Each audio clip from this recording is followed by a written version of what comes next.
ప్రియమైన సంఘమా, ఈరోజు సమాజంలో జరుగుతున్నటువంటి విపరిణామాలు మీరు చూస్తూనే ఉన్నారు. కొంతమంది దైవజనులు హతసాక్షులు అవుతున్నారు. సత్యం పక్షంగా గళమిప్పిన వాళ్ళు నోళ్ళు మూతబడిపోతున్నాయి. కొంతమంది చెరసాల పాలవుతున్నారు. కొంతమంది కొట్టబడుతున్నారు. కొంతమంది దూషించబడుతున్నారు. తమ్ముడు స్తోత్రం చెప్పున్నానా? చెప్పు, గట్టిగా చెప్పు. ఈరోజు అన్య సమాజం పడగలెత్తి బుసలు కొడతా ఉంది క్రైస్తవ సంఘం మీద. మరి ఇప్పుడు మనం చేయాల్సినటువంటి కర్తవ్యం ఏంటి? రైట్, మన సహోదరులు రోడ్ల మీదకి వచ్చి నిరసన తెలుపుతూ ఉన్నారు. జరుగుతున్న దుర్మార్గాల్ని ప్రభుత్వాలు అరికట్టాలి, చర్యలు తీసుకోవాలి, న్యాయం జరిగించాలని రోడ్డు మీదకి వచ్చి తమ వంతుగా అన్ని ప్రాంతాల్లో సేవకులు, విశ్వాసులు రోడ్లెక్కి ర్యాలీలు నిర్వహించి చనిపోయిన దైవజనుని కుటుంబానికి సానుభూతి చూపుతూ, మరోపక్క క్రైస్తవ సంఘం మీద జరుగుతున్న ఈ దుర్మార్గాన్ని అరికట్టాలని గళమెత్తి ప్రభుత్వాలని ప్రశ్నిస్తున్నారు. ఇది శుభ పరిణామం, మంచిది, దేవునికి స్తోత్రం. ఇన్నాళ్ళకి మన వాళ్ళలో చైతన్యం కలిగి మరి ప్రభుత్వాలను కూడా ప్రశ్నించే స్థాయికి క్రైస్తవ సంఘం వచ్చింది. ఈరోజు రోడ్ల మీదకి అందరూ కలిసి వస్తూ ఉంటే ప్రభుత్వాలకు అర్థమవుతుంది, క్రైస్తవ సమాజం మనం అనుకున్నట్టు 2% కాదురా, ఇది చాలా % ఉంది అనే సంగతి అర్థమవుతుంది. మళ్ళా ఎవరి ప్రోద్బలం లేకుండా పైసా రూపాయి పెట్టుబడి ఎవడు పెట్టకుండా ఎవరికి అంతటకు వాళ్ళే స్వచ్ఛందంగా రోడ్ల మీదకి వచ్చి మాకు జరుగుతున్న అన్యాయాన్ని మేము నిరసిస్తున్నామని ప్రభుత్వాలను నిలదీసి ప్రశ్నించి న్యాయం కోసం ప్రభుత్వాలను ప్రశ్నించటం అనేది ఒక శుభ పరిణామం, మంచిది. శ్రమలు కలిగినప్పుడే సంఘము సంఘటితం అవుతుంది అన్న వచనం నెరవేరుతుంది. మరి సంఘానికి కలుగుతున్న కొన్ని శ్రమలు మనలో సమైక్యతను తీసుకొస్తున్నాయి. ఇది శుభ పరిణామం అని నేను అనుకుంటున్నాను. కానీ జరిగిన ఉదంతం దారుణం, బాధాకరం. మంచి దైవజనుని కోల్పోవటం దుఃఖకరం. అయితే ఇంకొక విషయం ఏంటంటే, ఒక స్టెఫను నిద్రించిన చోట ఒక పౌలు లేచినట్టు శ్రేష్టమైన భక్తులు కన్నుమూసిన చోట అంతకంటే శ్రేష్టమైన భక్తులను దేవుడు లేపగల సమర్థుడు. మనం కోల్పోయినటువంటి దేవుని పాత్రల్ని దేవుడు తన యొద్దకు తీసుకున్నాడు, మహిమలో ఉంచుతున్నాడు. పరదైస్ ఆనందంలో ఉన్నారు వాళ్ళని కోల్పోయామని మనం దుఃఖపడుతున్నాం. అయితే వారి స్థానంలో దేవుడు పౌలులను లేపగలుగుతాడు, ఆయన సమర్థుడు. అయితే ఇక్కడ మనం గమనించాల్సిన రెండో విషయం ఉంది. గళమెత్తి ప్రభుత్వాలను ప్రశ్నించటం ఎంత అవసరమో ఈరోజు మన సమాజానికి అర్థమైంది. ఈరోజు కొంతమంది నా గురించి కూడా ఎదురు చూస్తూ ఉంటారు. అందరికంటే ముందు రోడ్డు ఎక్కుతాడుగా శాలేమన్న, ఎందుకని రోడ్డు ఎక్కలేదని. ఎక్కుతా రిపోర్ట్స్ కోసం ఎదురు చూస్తున్నాను నేను. దేవునికి స్తోత్రం. ఇప్పుడు సరైన రిజల్ట్ లేకుండా, సరైనటువంటి సమాధానం లేకుండా రోడ్డు ఎక్కకూడదు. మనం ఏదన్నా కామెంట్ చేసాము, పాయింట్అవుట్ చేసామంటే పక్క చూపించి మాట్లాడాలి. కాబట్టి కొద్దిగా సమయం, కొంచెం టైం తీసుకున్నాను నేను. నా సహోదరులు కొంతమంది ఇప్పటికే చిలకలూరుపేటలో ర్యాలీ నిర్వహించారు, చక్కగా జరిగించాడు దేవునికి స్తోత్రం. దేవుని చిత్తమైతే నేను కూడా దేవుడు నాకు ఇచ్చినటువంటి సంఘాలతో, మెయిన్ బ్రాంచ్తో మొత్తంతో కలిసి నేను రోడ్డు ఎక్కాను అనుకో, చిలకలూరుపేట పట్టణం మొత్తం స్తంభించింది.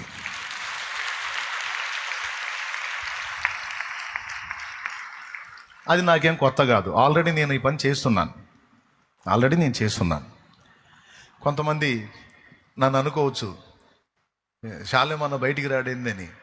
నేను చెప్తున్నాను, కొంచెం నా వీడియోస్ ఉంటాయి యూట్యూబ్లో అప్లోడ్ చేయబడి, కొద్దిగా వెనక్కి వెళ్ళి చూడండి.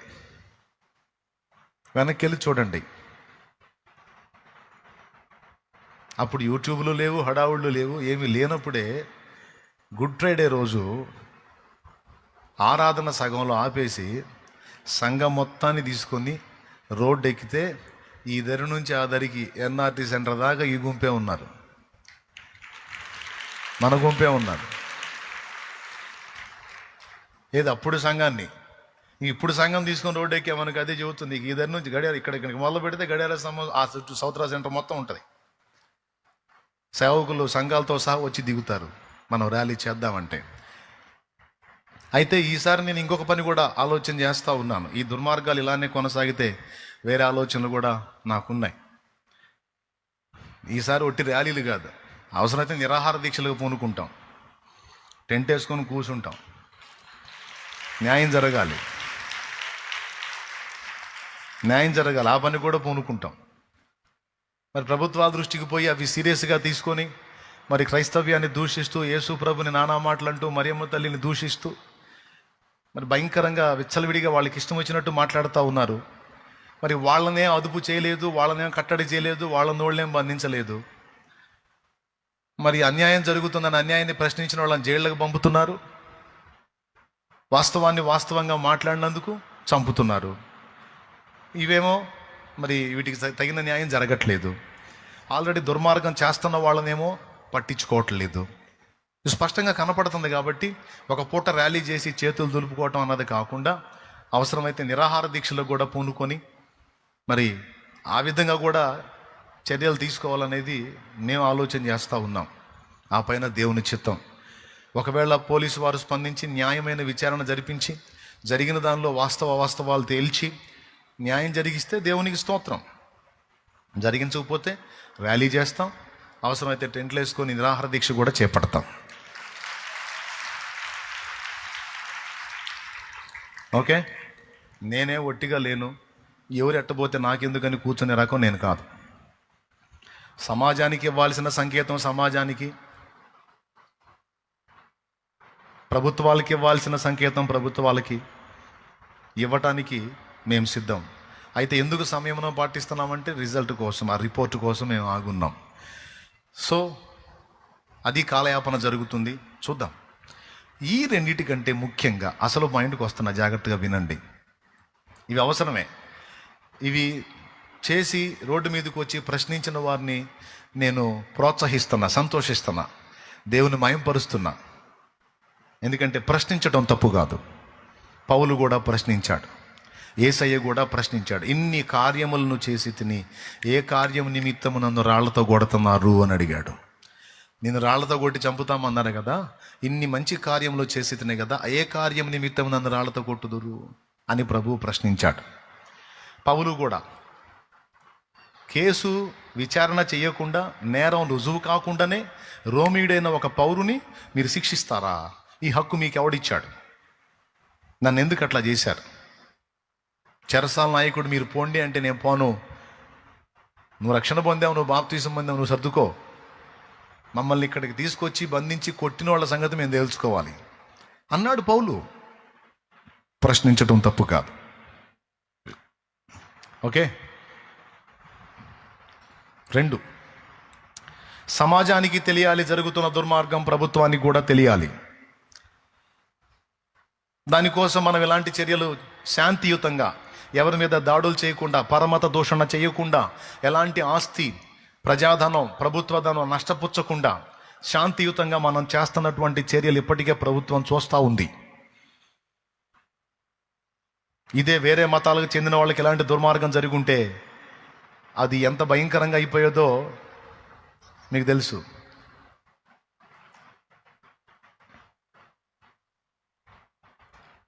ఇది చూసారా మీరు? మనం చేసిన ర్యాలీ అది.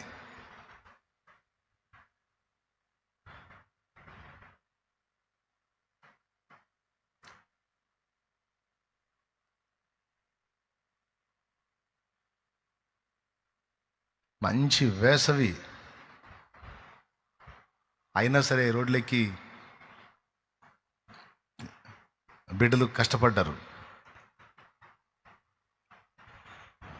అయితే ఇక్కడ పాయింట్ గమనిద్దాం. ఇప్పుడు ప్రభుత్వాలకి మనం మన మనవులు చెల్లిద్దాం, చెప్దాం, ప్రజలకు కూడా మన స్వాప చూపిద్దాం, తప్పులేదు. కానీ సమాజములో ప్రజలకు కనికరం రావాలన్నా, ప్రభుత్వాలు మన విషయంలో జోక్యం చేసుకోవాలన్నా, వాళ్లకు మొర్ర పెట్టుట మాత్రమే గాక మనం చేయాల్సిన మరొక పని ఉంది. ఈ పని ఓకే, ఇది చేయాల్సిందే. అయితే దీనికంటే శ్రేష్టముగా ఇంకొక పని ఉంది. దానినే ఈరోజు మీకు తెలియజేయబూనుకున్నాను. అదేమిటంటే విజ్ఞాపన.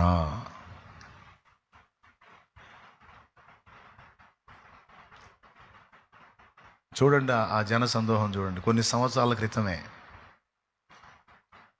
అప్పుడే అంతమంది దిగారు రంగంలో కంటే ఇంక ఇప్పుడు పిలిస్తే ఇక భయంకరంగా ఉంటుంది. అందుకే రోడ్లు బజార్లు పట్టవని చెప్తుంది. నేను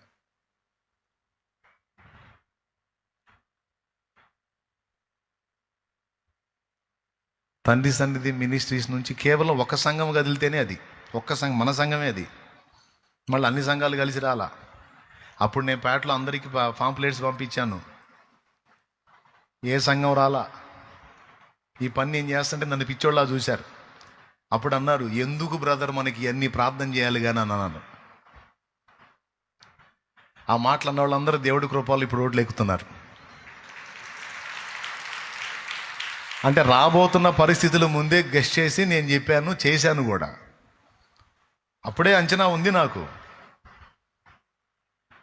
అప్పుడు నన్ను తప్పుపట్టి నా మీద 2 వారాలు ప్రసంగాలు జరిగినాయి సంఘాల్లో.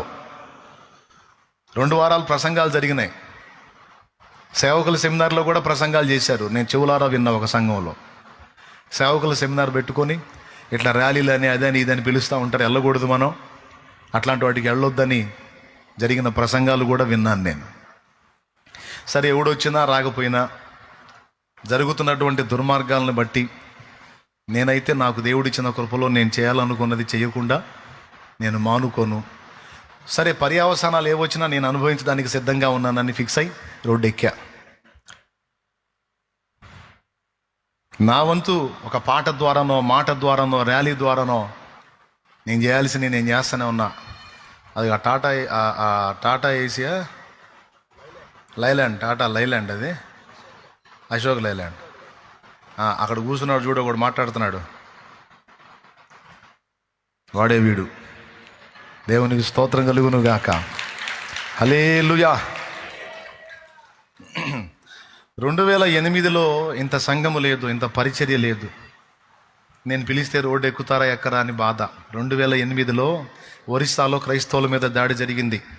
దాదాపు 51 మంది క్రైస్తవుల్ని దారుణంగా చంపారు. RCM నన్స్ని, రోమన్ కథోలిక్ మిషన్ నన్స్ని పాడు చేసి చంపారు. ఏడుపు వచ్చింది. సమర్పణ చేసుకున్న స్త్రీలు వాళ్ళని పాడు చేసి చంపారు. ఇళ్లలోనే తగలబెట్టేశారు. ఎందుకు? నక్సల్స్ ఒక స్వామీజీని చంపినందుకు ప్రతీకారంగా ఇది క్రైస్తవులు చేయించారని క్రైస్తవుల్ని అతి దారుణంగా కొట్టి చంపారన్నమాట. 51 మందికి పైచిలుకు. అందులో సేవకులు ఉన్నారు, విశ్వాసులు ఉన్నారు. నెట్లో చెక్ చేస్తే ఇప్పటికి కూడా ఆ వీడియోస్ కొన్ని ఉన్నాయి. 2008లో. అప్పుడు ఏం చేయాలి? చిన్న సంఘం, కొద్ది పరిచర్య. ఏం చేయాలా? ఎవరిని పిలిచినా ఎవరు స్పందించాలా. ఒక పాటతో నా నిరసన జరుపుకున్న ఒక పాటతో. తెలుసా మీకు ఆ పాట? యేసయ్యా నీ ప్రేమకు అంతము లేదు, ఈ లోకపు అజ్ఞానులకది అర్థం కాదు. యేసయ్యా నీ ప్రేమకు అంతము లేదు, ఈ లోకపు అజ్ఞానులకది అర్థం కాదు. ప్రేమ చూపిన నిన్ను దూషించేరు, ప్రాణమిచ్చిన నీపై పగబూనేరు. ప్రేమ చూపిన నిన్ను ద్వేషించేరు, ప్రాణమిచ్చిన నీపై పగబూనేరు. అయ్యో ఈ మనుషులెంత పశుప్రాయులు, ఈ ప్రేమ విలువ తెలుసుకోని జ్ఞానశూన్యులు. యేసయ్యో ఈ మనుషులెంత పశుప్రాయులు, ఈ ప్రేమ విలువ తెలుసుకోని జ్ఞానశూన్యులు. ఈ ప్రేమ విలువ తెలుసుకోని జ్ఞానశూన్యులు. యేసయ్యా నీ ప్రేమకు అంతము లేదు, ఈ లోకపు అజ్ఞానులకది అర్థం కాదు.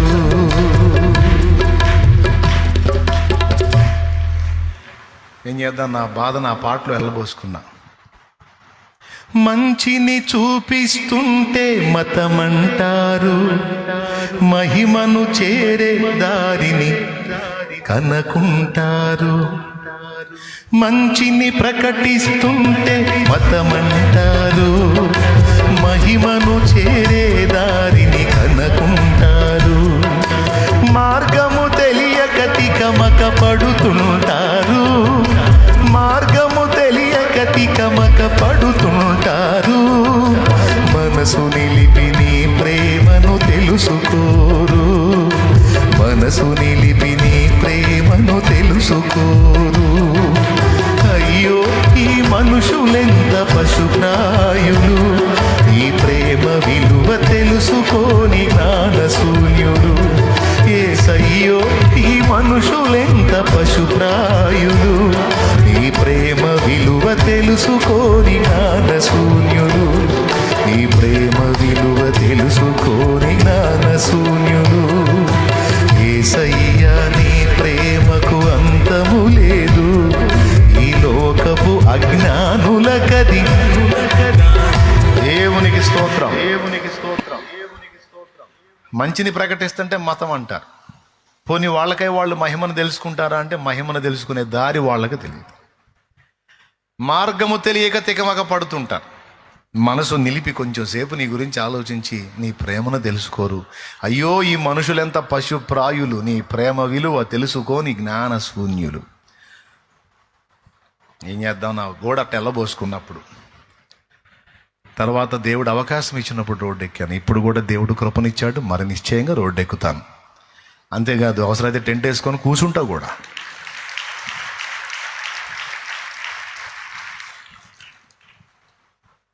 కూర్చుంటాను అవసరమైతే. షాలేము రాజు వెనక్కి తగ్గేవాడు కాదు.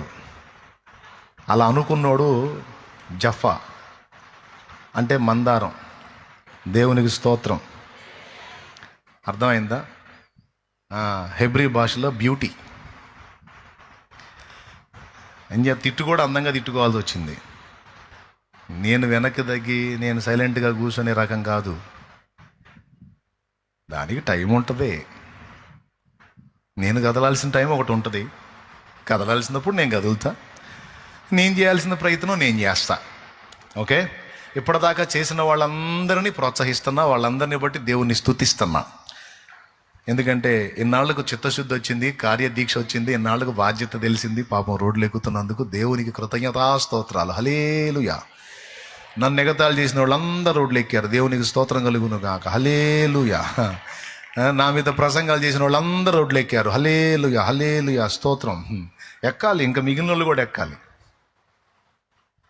ఓకేనా? ఇప్పుడు అసలు పాయింట్కి వస్తాం. మనము సంపూర్ణ భక్తియు మాన్యతయు కలిగి, బాగా వినండి, నెమ్మదిగాను సుఖముగాను బ్రతుకు నిమిత్తము అన్నిటికంటే ముఖ్యముగా ర్యాలీలు చేయాలి, అవసరమైతే నిరాహార దీక్షలకు కూడా పూనుకోవాలి, టెంట్ వేసుకోవాలి, కూర్చోవాలి, మాకు న్యాయం చేయమని. దేవునికి స్తోత్రం.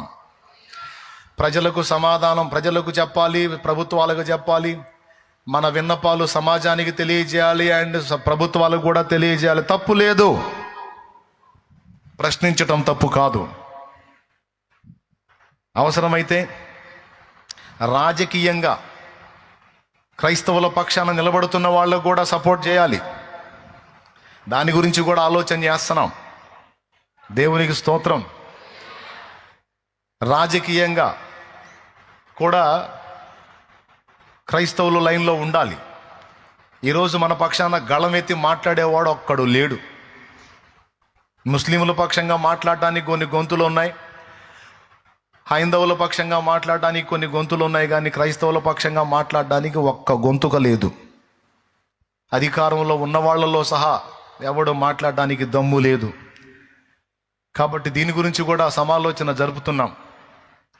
రాజకీయంగా కూడా దేవుని పిల్లల్లో కొంతమంది లైన్లోకి రావాలి. ఆ విషయంలో కూడా కొంత పోరాటం జరగాల్సి ఉంది. దీన్ని కూడా మేము ఆలోచనలోకి తీసుకున్నాం.